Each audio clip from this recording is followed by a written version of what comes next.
that was revealed to the entire nation. So our entire nation stood at Sinai. So we believe that it's collectively, in our collective memory, we have the memory of prophecy. So it wasn't just on one person, it was on the entire nation. The entire nation experienced prophecy at Mount Sinai. This is a Jewish belief. In Islam... But wasn't the Jews a chosen people? So that's what the Quran says. So do you not agree with that? So are they not chosen by God? Do you not agree? What we believe is we were chosen to spread monotheism. Now, granted, so you were differentiated from the rest of the world? Granted, the Muslims have done a better job than the Jews, arguably, of spreading monotheism. There's far more Muslims in the world than there are Jews. But you can convert to Judaism, which is what I was telling you before. But that's where I changed of thought. Do we believe we're the chosen people?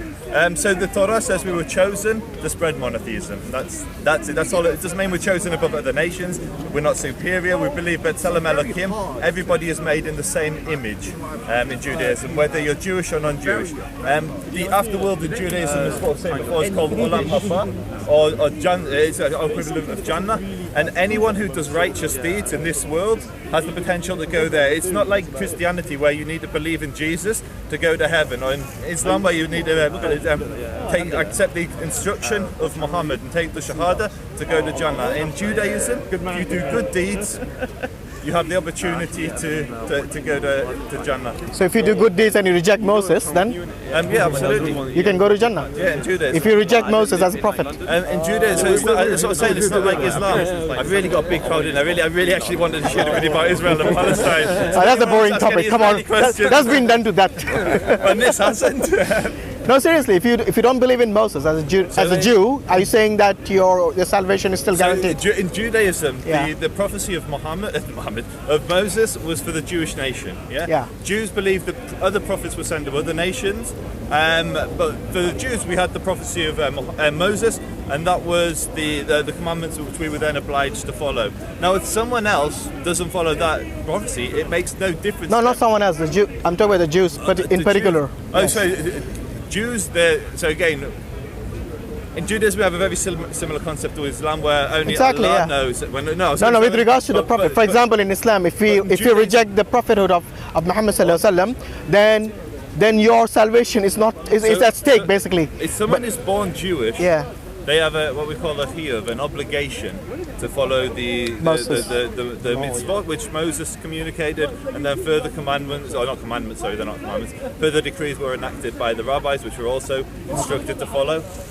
So which implies it's mandatory for you to believe in Moses as a prophet of God. Because obviously if you're going to believe in the scripture, then you'll have to believe in the prophet who brought the scripture. There's two separate things. There's what is a Jew obligated to do under Judaism, someone who's either converted to the faith or someone who was born of a Jewish mother. So there's what they're obligated to do, and then there's what the rest of the world is obligated to do. So if you are living in India and you've either been exposed to the Torah or you haven't been exposed to the Torah, but you spend your entire life doing good deeds, it seems a very bizarre religion that would say that person, a very bizarre God in my mind, that would say that person is destined to the hellfire because they didn't follow a prophet who was sent to a particular tribe 3,000 years ago in the Middle East. There's no connection between those people. It seems a very cruel God that would then cast those people into the hellfire. You can have people who've spent their entire life saving orphans, helping the homeless, doing incredible good deeds. It seems like a callous God that would then cast them into the hellfire. So that was all I was saying. In Judaism, we don't have that difficulty because we believe people that do good deeds get whatever reward. So for example, somebody who doesn't believe in God and does good deeds, what would be their salvation? What would they be? It's not salvation. This is such Christian language. Salvation. What's the Jewish word for that? So we don't. Again, Judaism is a different. Do you believe in hell and heaven, by the way? In Judaism, the concept of hellfire is. So the afterlife in general isn't discussed much in Judaism. Judaism focuses on what we call Olam Hazeh, which is this world. All the commandments instruct you how to do good in this world. So giving charity helps people in this world, not some future world to come. So most of the Jewish scripture, like hell and heaven, aren't mentioned in the 5 books of Moses. So you don't believe in the concept of afterlife, or you do? So in Judaism there is a concept of afterlife. And what is that? It's not what we do. Because we don't dwell on it, we don't know a lot about it. The focus of the Jewish faith is to better this world. It's to improve this world. It's to help your neighbour. It's to love your neighbour. it's not to save your soul. Think about it. Think logically. If the purpose of this world is just to be a complete slave of God, Abdullah, to be a slave to Hashem, and just follow a perfect instruction, it seems a very almost shallow world. In contrast, if the purpose of this world is to enrich this world, to build it up, to make it better, to become a partner in the creation, to give charity, to help the homeless, to master our dominion, to create technology, to advance the sciences. No, obviously, that seems a much greater purpose. No, obviously doing the good things are to be done on this earth. So you're not going to go in heaven and start doing the charity, are you? You're going to do it on earth. That's the whole idea. And Moses did the same. Moses did the same thing, isn't it? Judaism, is that no, I'm talking about Judaism. Moses, when he thought about doing good things and all, obviously he gave you some sort of indication about what good you'll achieve in your afterlife. Because it seems somehow you don't believe in the reward in the afterlife. No, so as I said before, and the punishment. I said before, there's Olam Haba. But again, if your motivation to do good in this world is out of love for the Creator, that's very different than out of fear and selfish reward. If your only motivation in this world is to save your soul, that's quite inward and selfish. No, that's what I'm just saying. It's not that shallow, trust me. Okay, when people do good things, obviously they want to please God. And I don't think that is shallow. It is not for fear of God, it is basically to please God. And the fear bit comes in when you start sinning. And that is what you need to separate. The sinning part is where you fear God, that if you're going to commit this sin, you're going to be punished. But when you're doing a good thing, that is to please God. It's not for the fear of God. You got the two things mixed up, the fear and the pleasing of God.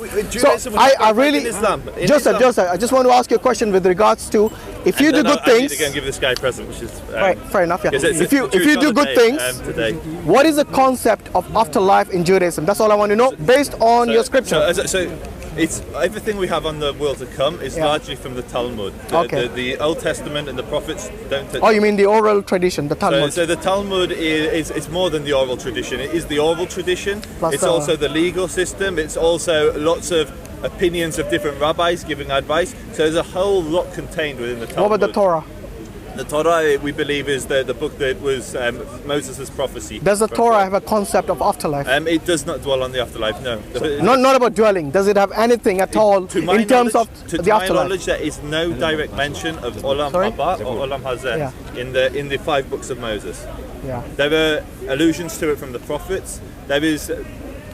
But yeah, in the actual 5 books of Moses, to my knowledge, and I'm not a scholar, there's no mention of Olam Haba. Okay, that's quite interesting actually. Because whereas contrast that to the Quran. From an Abrahamic faith, I thought it was quite similar in terms of hell and heaven. Are there different sects of Judaism which believe in the hell and the heaven concept? So all Jews believe in, I mean, I can't say all Jews, there are Jews that are atheists, but... No, I'm sure there are different sects within Judaism. So in the third, we have basically a rabbi called Maimonides, the Rambam. Yes. And he codified the 13 principles of faith. Right. One of them is to believe in the world that comes. So you can't be a traditionally practicing Jew and not believe in Olam Haba. But the difference between Islam and Judaism is, while the world to come is the focus of Islam, it's only a part of Judaism. And the true focus of the Torah is how to make this world a better place. All the commandments are how do you make this place better.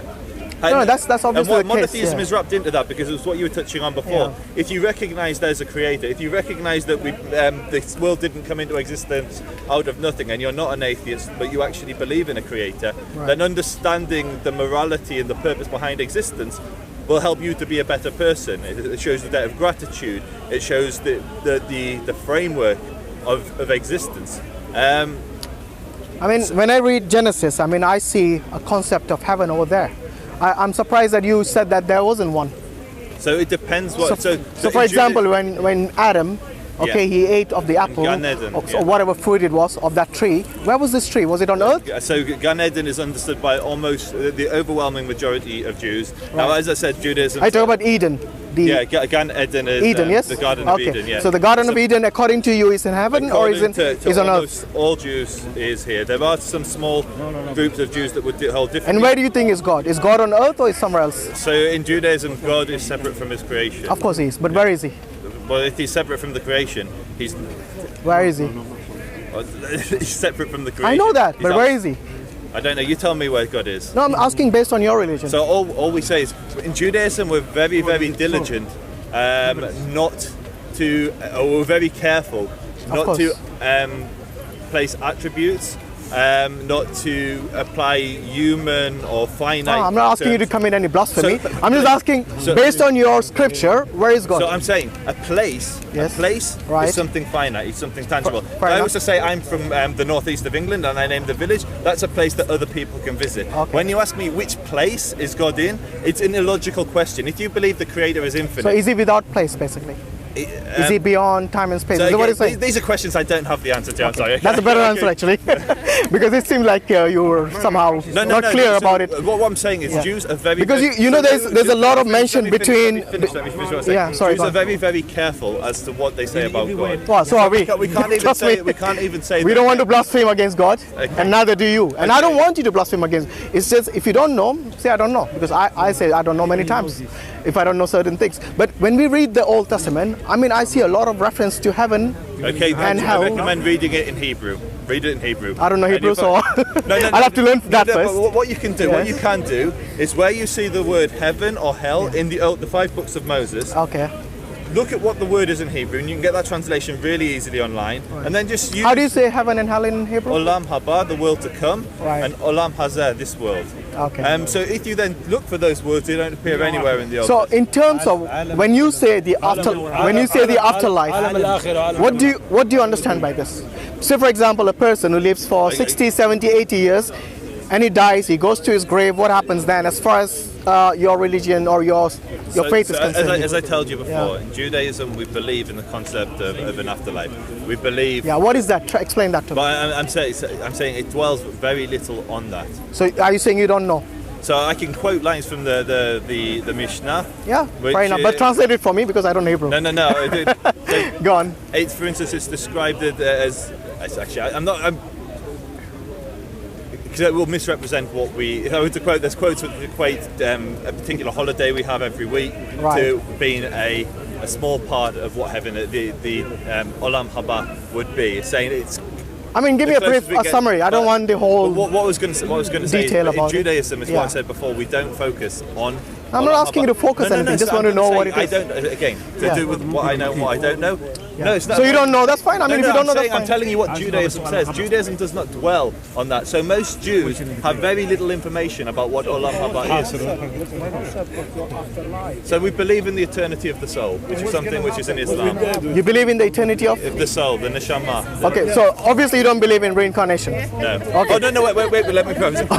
No, I don't. Right. And what I would consider to be the most authentic. So we have rabbis that lived in Babylon who were great scholars, and they basically the codifiers of the Talmud. Right. The rabbis that came after them were called the Gaonim. One of the greatest of those rabbis was Sadia Gaon. Sure. Sadia Gaon wrote an entire book called it doesn't matter what it's called, and in that he writes that reincarnation is not a Jewish concept. It's outside of our faith. However, today, born largely out of the Kabbalistic and Hasidic movements, there are many Jews that do believe in reincarnation. So I personally don't, because I subscribe to what I believe to be more authentic. But they're not mainstream, are they? No, so again, a lot of mainstream Orthodox Jews believe in reincarnation. However, seriously? So some of our great, I'm also Orthodox. So when you say reincarnation, you mean like the way the Hindus believe in, or like maybe the Sikhs believe in?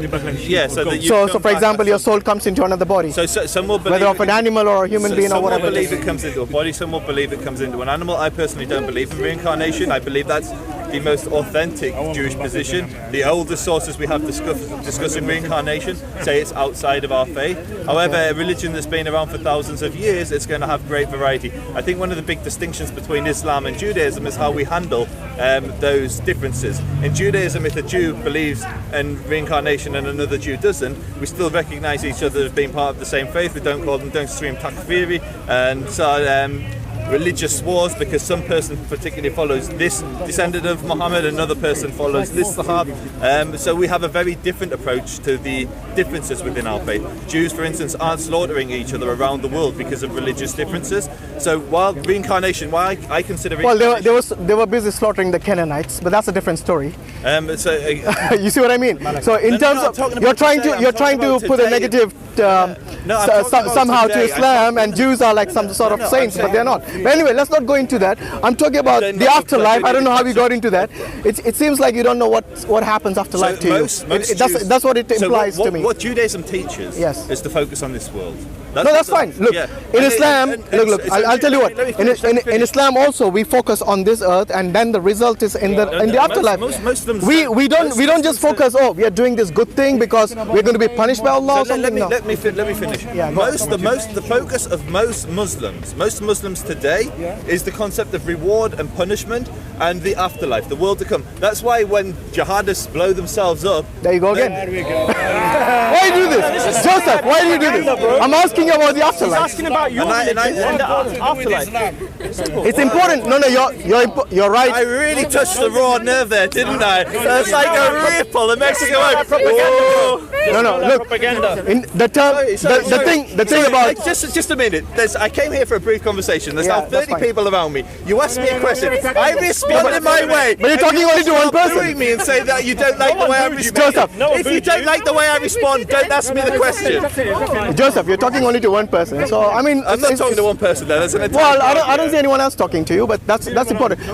Look, I just want to know, based on your faith, what happens to you after you die. That's all I want to know. I was trying to answer in my words. Okay, fair enough. Go on. And I got a boo. So I'll answer in my words, but if you don't like my answer, you're more than welcome to walk away. That's fine. No problem. Go on. Answer in your words. In Islam, the focus of this world is the world to come. And this is why I'm having difficulty with this conversation. And this is why I'm having difficulty. No, you're having difficulty with my answer. My answer isn't satisfying you, which is why you keep on probing and asking about the world to come. No, because you keep saying that I don't know. You're implying I don't know what happens to me after life. And then you come back to focusing on this earth. Every time I ask you what happens to you after life, you come back to this life. So let me finish. I'm asking from your faith. What happens to you after life? That's all I want to know. Within Islam, the focus is this world, yeah? No, I didn't say that. I said it's a big I said based on what happens, what you do on this earth, your afterlife will be determined based on that. But ultimately, it is the mercy, it is the rahmah of Allah that you go to Jannah, and that is what's important. Perfect. But you see, every time I ask you about your faith, you come and talk about Islam. Tell me what you believe in the afterlife. Conversation. With the greatest respect, I'm not here. That's fine. You can ask me about Islam. No problem. Look, I'll tell you, if you ask me about Islam, what happens to me after life, I'll answer that. No problem. I've answered the question several times. No, you didn't. You said I don't know. No, I said the focus of Judaism is on this world. It's in this world. All of the commandments are focused on this world. Okay. The world to come plays a tiny part in the Jewish faith, so much so it isn't mentioned in the 5 books of Moses. It is a motivation. It is something that is there in the back of our mind, but our primary motivation is to do good in this world. And this is why I brought in Islam. If you flip that, the purpose of Islam is not this world. The purpose is exactly what you just said. The purpose of doing good deeds in this world is so that you determine in your afterlife. Your word before. Yeah, I've no problem with that. Salvation in the afterlife. I have no problem with that. But when you keep saying that the focus is the afterlife, both of them are important. What you do in this life is going to determine your afterlife. So it's very important what you do in this life. So that's the reason I'm telling you. What you're saying is not very different to what we believe in, because when you say the focus in this life is what is your priority, it is also the Muslim priority, because what happens here is going to determine the afterlife. So if you're not going to be focused on what you're doing here, then what is the point of you you wanting some sort of a reward in the afterlife? So this is very important. There's a lot of similarities. And that's the reason one of the main pillars of Islam is zakat, which is in this life. One of the main pillars is salah, which is in this life. One of the main pillars is to fast, which is also in this life. All this focus is where? In this life.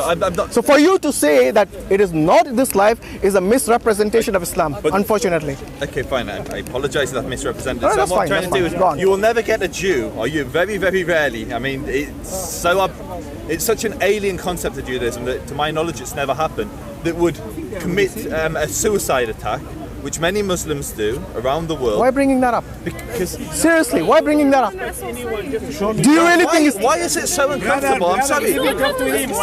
It's not. There are many Muslims that can. I'm not saying it. No. Even if it was, I'll tell you what. Suicide is something that Islam prohibits, and Christianity prohibits, and Judaism prohibits. Okay. How many people do you know? Wait. How many people do you know who committed suicide before? Many. I know you want to. Thousands of people. Joseph, I know you love the topic of Israel and Palestine. I know you want to go into that. I know, but look, we are not talking about that now. But with the greatest, if you want to talk with that, that's why I came here. With the greatest respect, this crowd. Then just say you don't want to talk about this. Simple as that. If I'm holding you against your will, then say so. You're not holding me against my will. I'm trying to. But the topic we're discussing right now is not Israel and Palestine or suicide bombers. Suicide bombing has nothing to do with Israel and Palestine. Insinuating something else. You're actually saying something else. All right, anyway, Joseph, if you feel uncomfortable talking about this topic, we'll stop. Okay? Exactly. This is. I'll tell you what, let's stop if you feel uncomfortable about this topic.